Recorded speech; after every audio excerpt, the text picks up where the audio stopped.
அருமை தாய்மார்களே, அகில பாரத இந்து மகாசபாவுடைய மாநில மாவட்ட நிர்வாகிகளே, 5 நாளாக தமிழகம் எங்கும் ஒரு இந்து எழுச்சியை ஏற்படுத்திக் கொண்டு இறுதி நிகழ்ச்சியாக நம்முடைய நாகர்கோவிலில் நடக்கக்கூடிய நிறைவு நிகழ்ச்சியிலே கலந்து கொள்வதற்காக வந்திருக்கக்கூடிய நம்முடைய தேசிய தலைவர் ஹிந்து சனாதன் சாம்ராட் சுவாமி சக்கரபாணிஜி மகாராஜ் அவர்களே,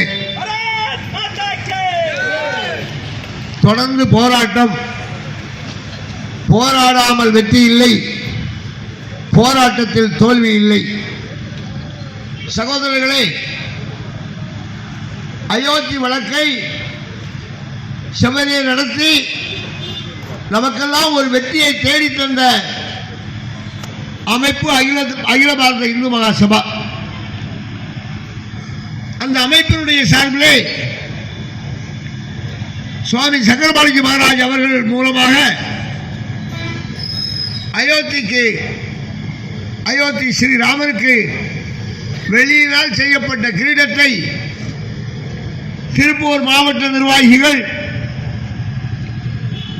அயோத்திக்கு அதை அனுப்புவதற்காக ஏற்பாடு செய்திருக்கிறார்கள். உண்மையிலேயே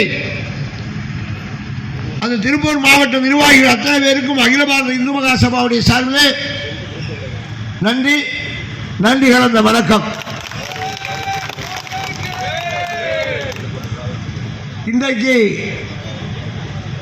ஒரு சில நிகழ்வுகள் நடந்தது.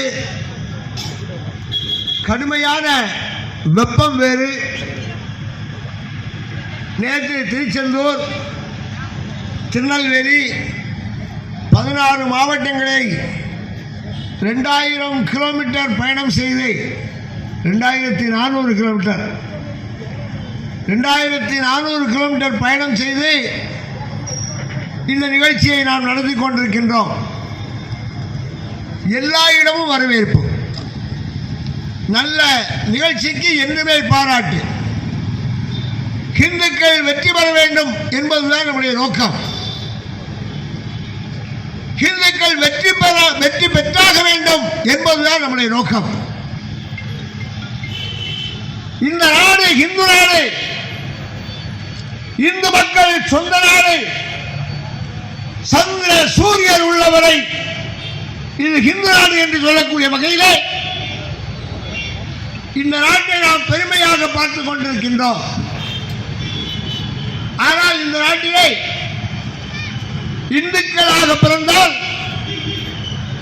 கூறி குறுகி நிற்க வேண்டிய ஒரு கட்டாயத்திற்கு தள்ளப்பட்டுக் கொண்டிருக்கின்றோம். இந்துக்கள், தமிழகத்தில் இந்துக்களை அவமானப்படுத்தக்கூடிய செயல் தொடர்ந்து நடந்து வருகிறது. ஒரு அமைச்சர் பொன்முடி அவர் பேசிய பேச்சு மனுஷன் நாக்கு கொண்டு பேச முடியாது. பட்டா போட்டா இப்படி, படுத்து கிடந்தா இப்படி, நின்றுகிட்டு இருந்தா இப்படி, படுத்து கிடந்தா 10 ரூபாய், நின்றுகிட்டு இருந்தா 5 ரூபாய்னா என்ன இது? வெங்க பயிர்களாக இருக்கா? தரம் கட்ட பொன்முடி அவர் அமைச்சர் பதவியில் இருக்கார். உடனே அவர் தூக்கி இருக்கணும். கட்சியிலிருந்து தூக்கிட்டாங்க. நாதாரி கூட்டம் ஒருத்தர் தான் அப்படி பேசுறானா? இதுக்கு என்ன காரணம்? அவன் இந்துதான் தெரியும் காரணம். உங்க கோயில திருவிழா, இந்து கோயில திருவிழா, நீ என்ன பண்ற?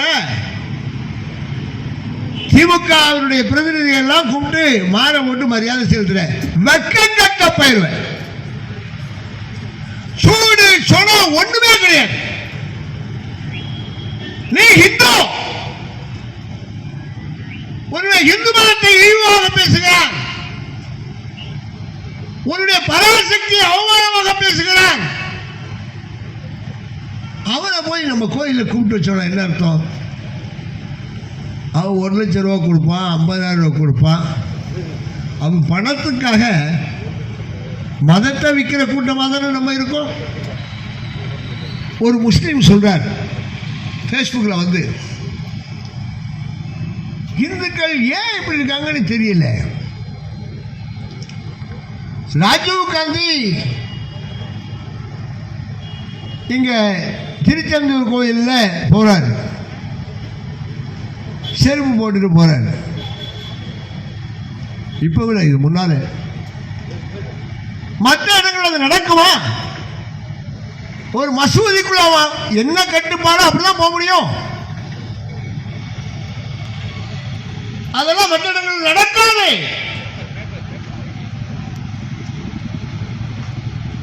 அவனுடைய மனநிலை அப்படி இருக்கு. அப்ப இதுக்கு காரணம் என்ன சொல்லுங்க? நம்மெல்லாம் குத்து குத்தா அவனுக்கு ஓட்டு போடுறோம். டாஸ்மார்க்குக்கும் கொஞ்சம் பணத்துக்கும். கனிமொழி அவர்கள்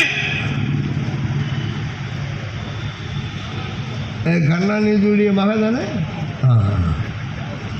ஆமா, கருணாநிதியுடைய மகள் தான் அப்படின்னு சொல்றாங்க. ஆனா எப்படி அதுன்னு எனக்கு தெரியல. செந்தாமரையாப்பா? செந்தாமரை இல்லப்பா, கனிமொழி. அவங்க பேர் கனிமொழி. நமக்கெல்லாம் தெரிஞ்சது கனிமொழி, கயல்மொழி அப்படித்தானே. தமிழ் மொழியை பற்றி நமக்கு என்ன தெரியும்? அந்த அவங்க வந்து ஒரு எம்பி. அவங்க சொல்றாங்க, போன ஆட்சியில் தமிழ்நாட்டில் இளம் விதவைகள் அதிகமாகி கொண்டிருக்கிறார்கள். நாங்க ஆட்சிக்கு வந்தா முதல்ல கையெழுத்து என்னது? மது விலக்கு தான். டாஸ்மார்க் எல்லாம் பூட்டிடுவோம். நாங்க எங்க போனாலும் நிருபர்கள் அந்த கேள்வியை கேட்காங்க. எக்கா இப்ப சாவு இல்லையாக்கா? எக்கா இன்னும் முதல் கையெழுத்து போடுறதுக்கு உங்களுக்கு பெண்ணு கிடைக்கலையாக்கா? என்ன அவமானம் பாருங்க. இந்த அரசாங்கம் டாஸ்மார்க் அரசாங்கம். மதுதான் இந்த அரசாங்கத்துடைய நோக்கம். பேசுறது ஞானம், அறுக்கிறது தாலி. ஹிந்து மதத்தை அவமானப்படுத்தக்கூடிய கூட்டம். அவன் பொண்டாட்டியை பற்றி பேச முடியாது. பொண்டாட்டிகிட்ட போய் சாமியை பேசுனா அவன் அடிச்சிருவா செருப்பு கலத்தி. ஏன்னா அவங்க எல்லாம் கோயில் கோயிலா போறாங்க, பெரிய பொட்டு வச்சுக்கிறாங்க, ஒத்தருவா தொட்டு மாதிரி. ஆனா இவர் வந்து வெளியே என்ன பேசுவார்? கடவுளே இல்லை, காட்டு மிராண்டி. நாங்க நேற்றைக்கு திருச்சிக்கு போறோம், ஸ்ரீரங்கத்துக்கு.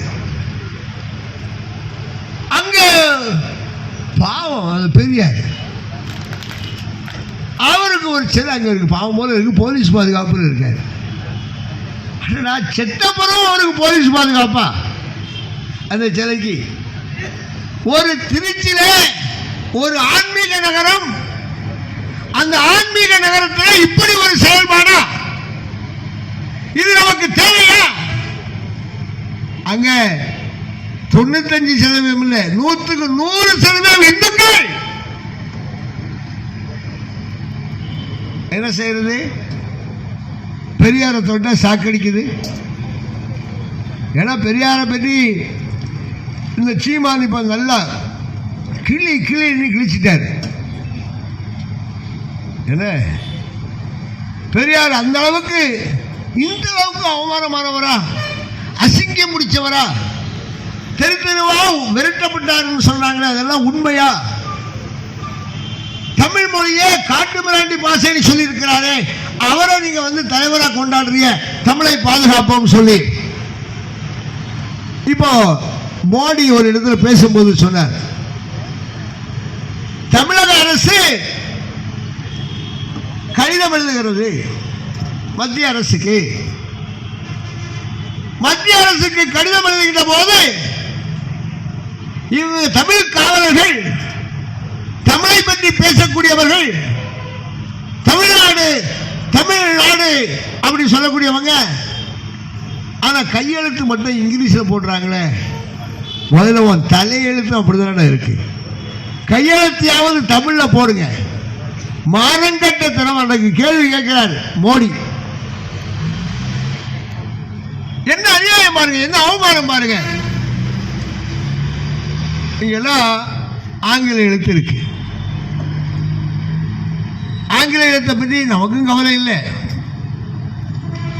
மக்களுக்கும் கவலை இல்லை, அந்த தமிழை பாதுகாப்போம் சொல்லக்கூடிய ஆளுகளுக்கும் கவலை இல்லை. ஆனால் அவனுக்கு ஹிந்தி மட்டும் என்ன செய்யப்படாது, வரப்படாது.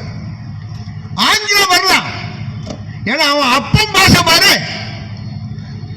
ஆங்கில மொழிங்கிறது அவனுக்கு அப்பம் பாச.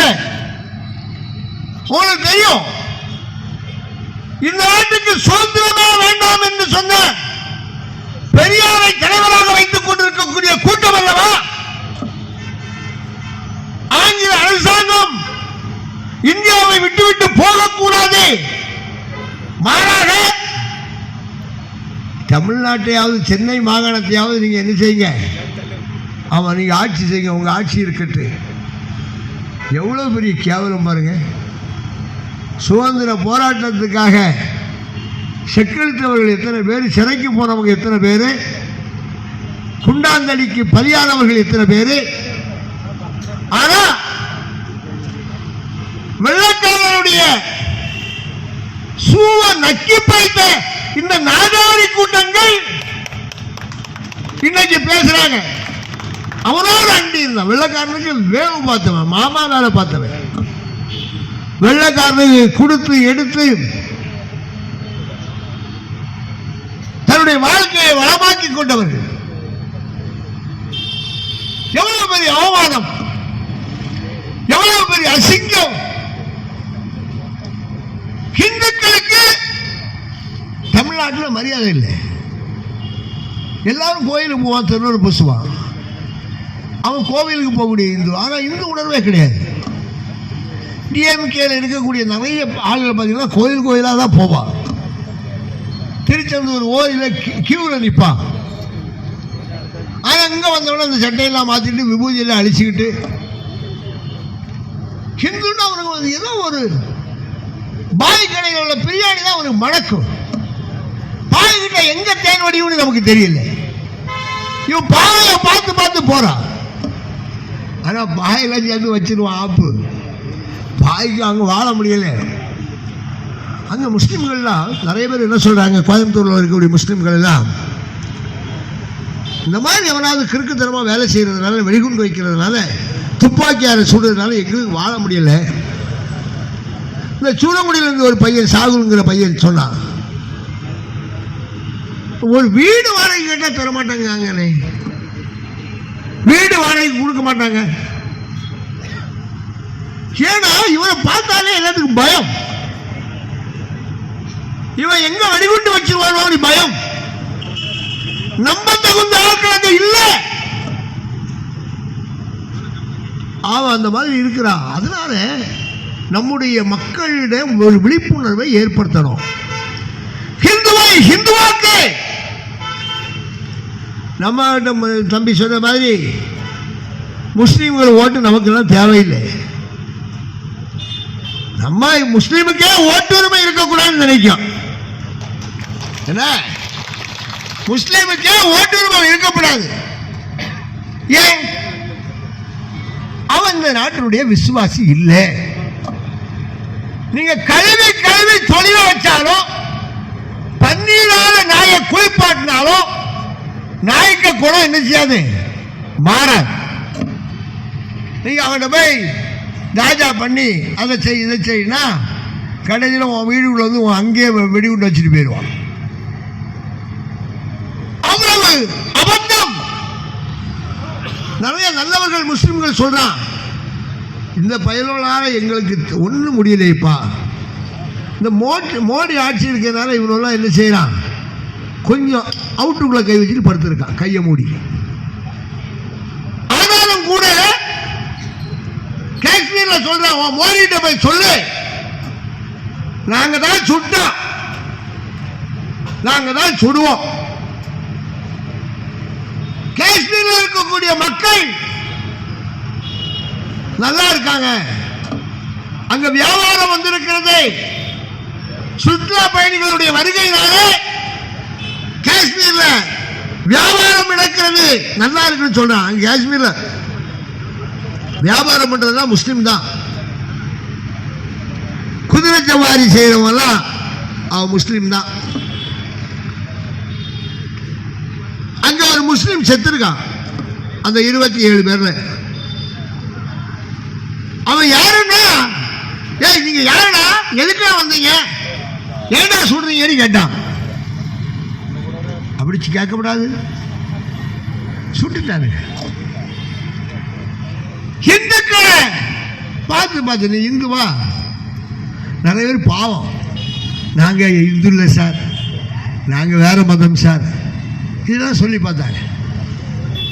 அப்படியா, ஹிந்து இல்லையா, பார்ப்போம், பிரிச்சு பார்ப்போம், காட்டு, உன் ஜண்டியை அவுத்து காட்டு.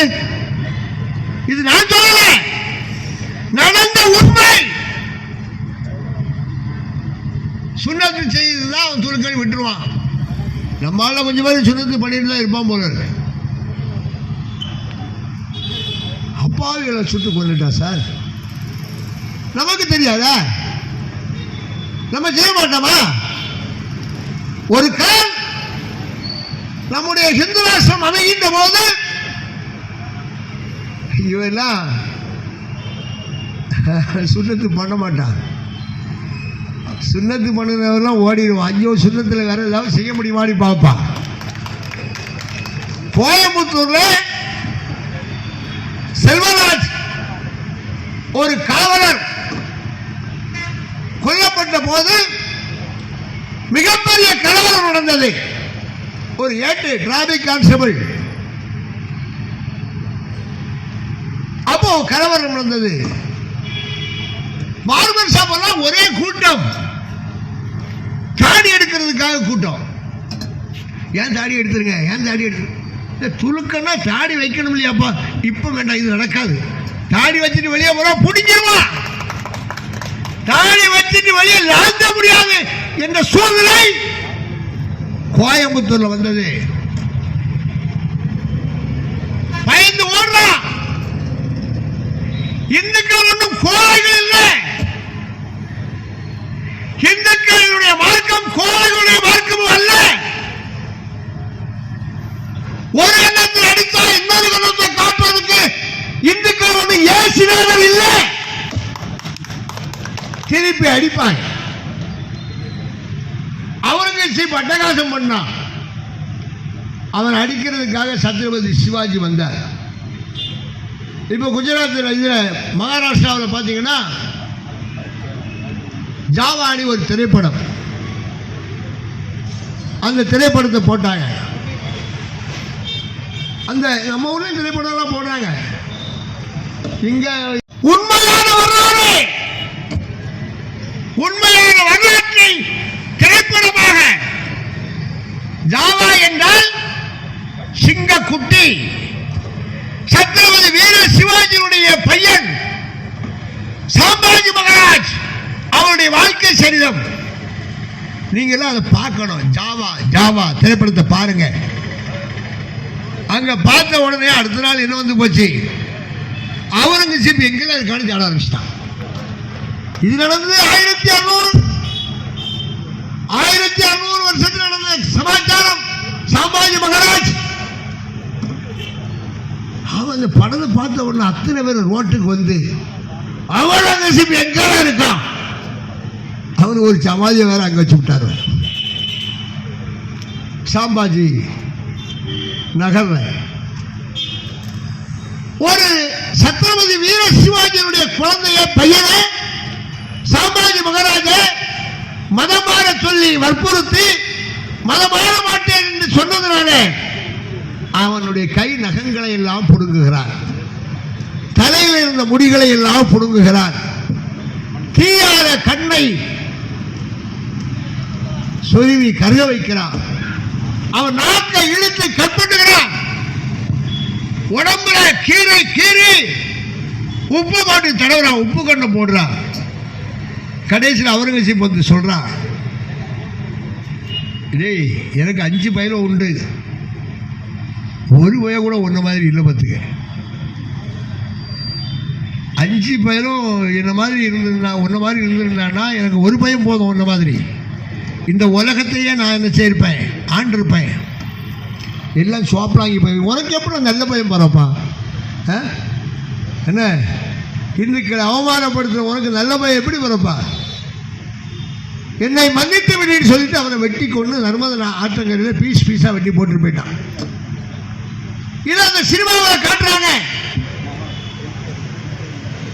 மும்பை சாதாரணமாகவே சிவசேனா பால் தாக்கரேனுடைய, சத்ரபதி சிவாஜியுடைய, வீர சாவர்கருடைய அந்த தன்மை அங்கே உண்டு.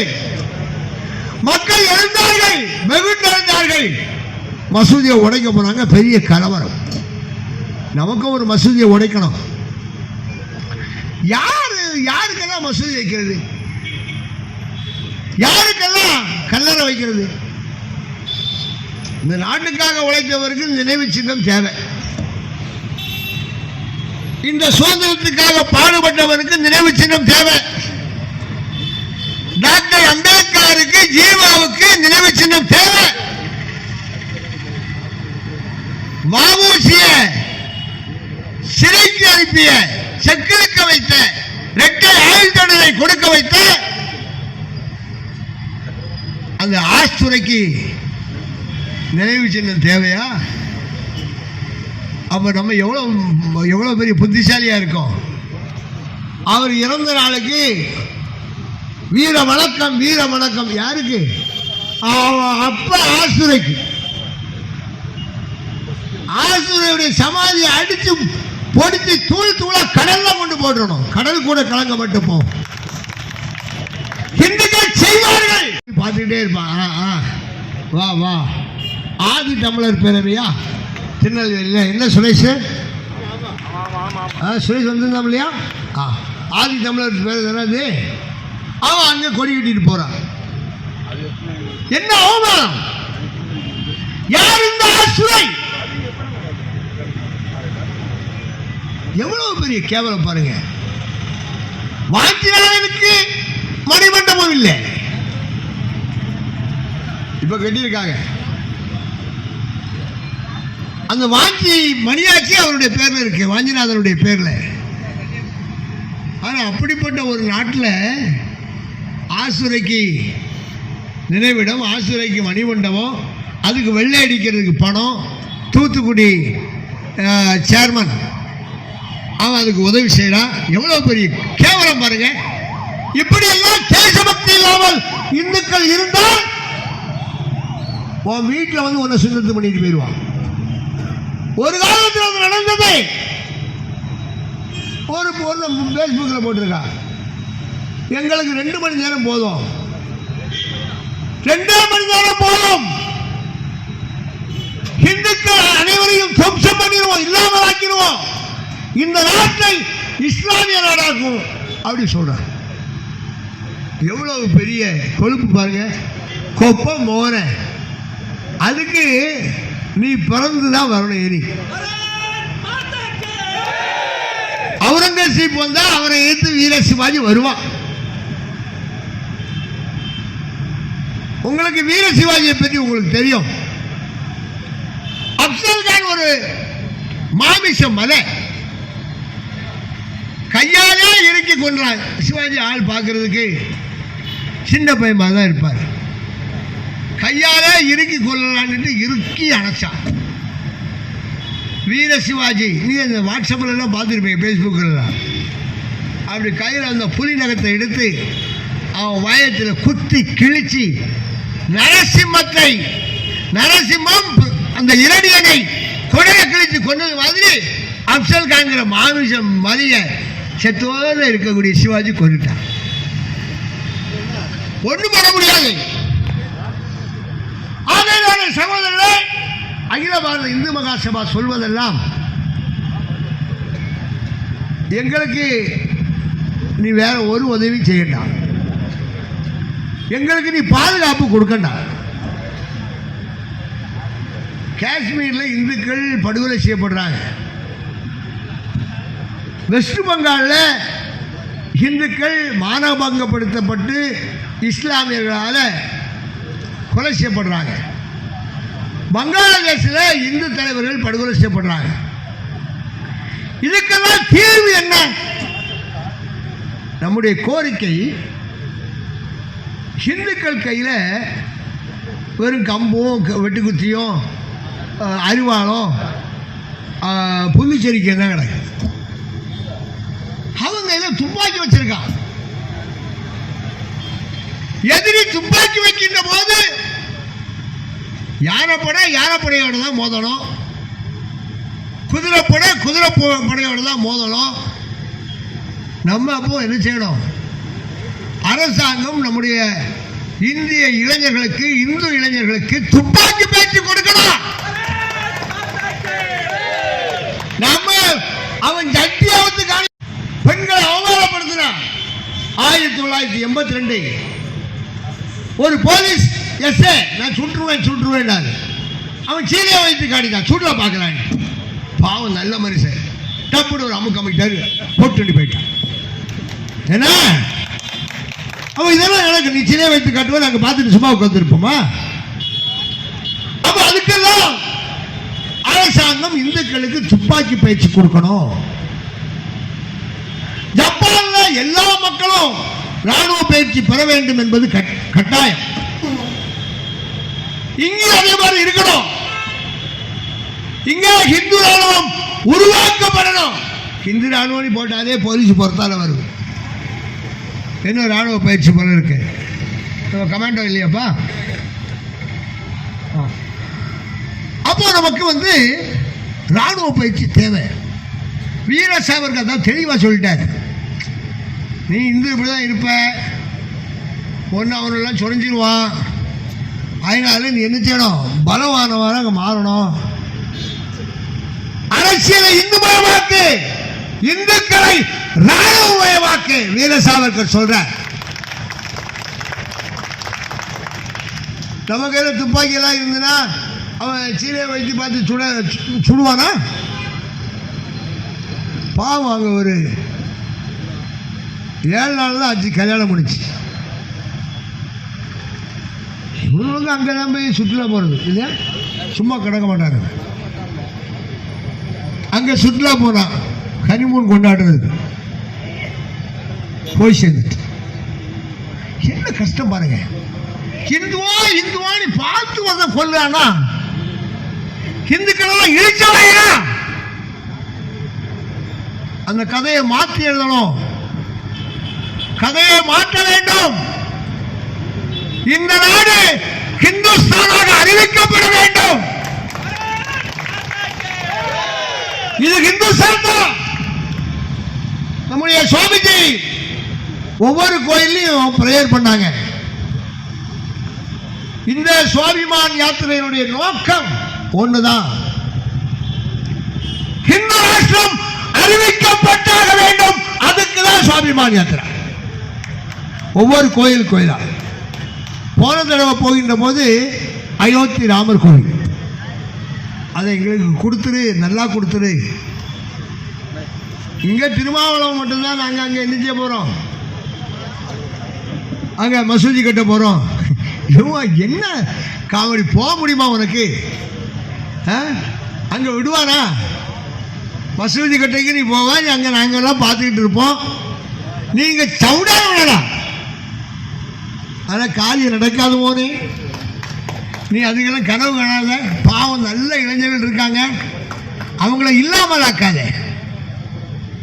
அவங்க முஸ்லிம்களுக்கு ஒரு பெரிய அந்த கஞ்சி, அது என்ன இளவு கஞ்சி கிருஷ்ணா, எல்லாரும் போய் இந்த பையன் அவன் அங்கே போய் நானும் கஞ்சி குடிக்க என்னப்பா, அவன் துப்பி கொடுப்பாங்க. ஏன்னா நமக்கு தெரியும் அந்த கொரோனா காலத்தில் இந்த துளுக்கப்பயிர் அந்த பணத்தில் எல்லாம் துப்புறதெல்லாம் வந்து இல்லையா? கொரோனா காலத்தில் ஆஸ்பத்திரியில் நர்ஸுகள் எல்லாம் மருந்து ஊசி போட வந்தால் நிர்வாணம் வந்து நிறுவான். எனக்கு மத்தத பாருடி மனித தர்மம் உண்டா அந்த பயல்களுக்கு? இப்படிப்பட்ட ஒரு மிருகங்கள் பாரத நாட்டில் வாழக்கூடாது. ஆகையினால் தான் அவனுக்கு ஓட்டுரிமை இருக்கக்கூடாதுன்னு சொல்றான். நம்மளாம் பாரத் மாதா கி, நமக்கு சந்தோஷம் மகிழ்ச்சி. இந்த சுவாபிமான் யாத்திரையில ஒரு 1000 தடவை பாரத் மாதா கி ஜெய் சொல்லி என்னன்னாச்சு, பாரதம் வாழ்க, இந்து ராஷ்டிரம் வாழட்டும். ஒரு துருக்கு போய் சொல்லுவாரா?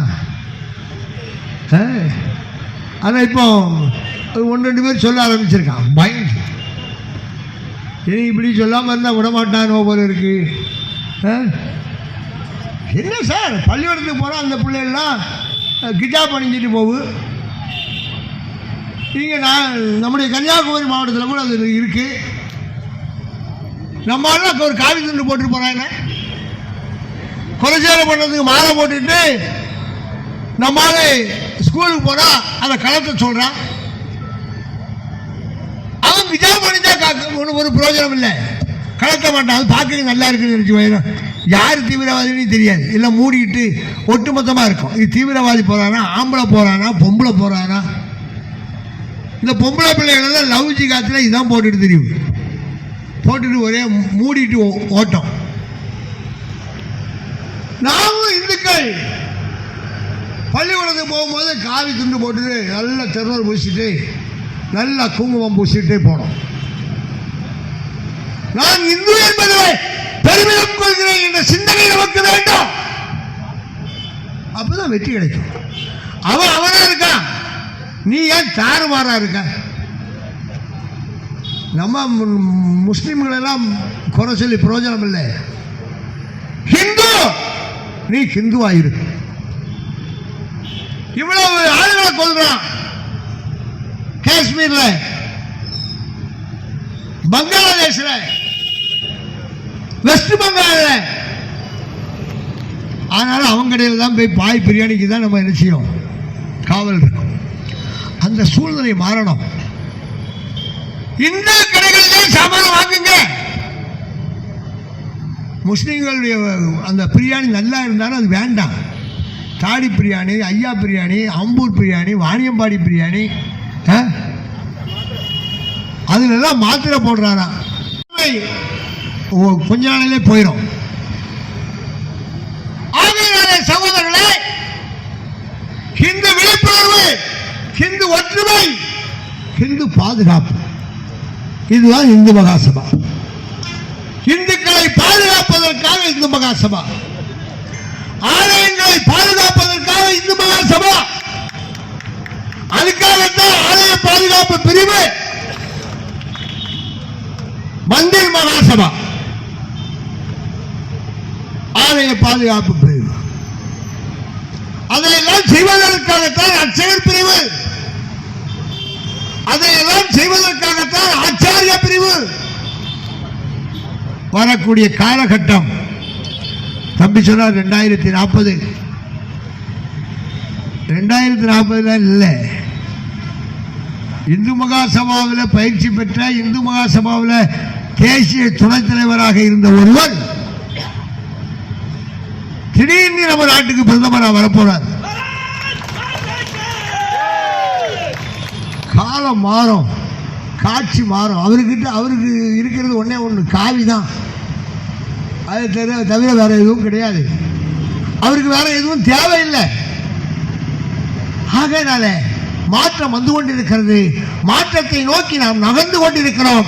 அந்த மாற்றத்தை உருவாக்குவதற்காக அகில பாரத இந்து மகாசபாவிலே இளைஞர்கள் வாருங்கள் வாருங்கள் என்று கேட்டு சகர்பாணி மகாராஜ் பேசணும்.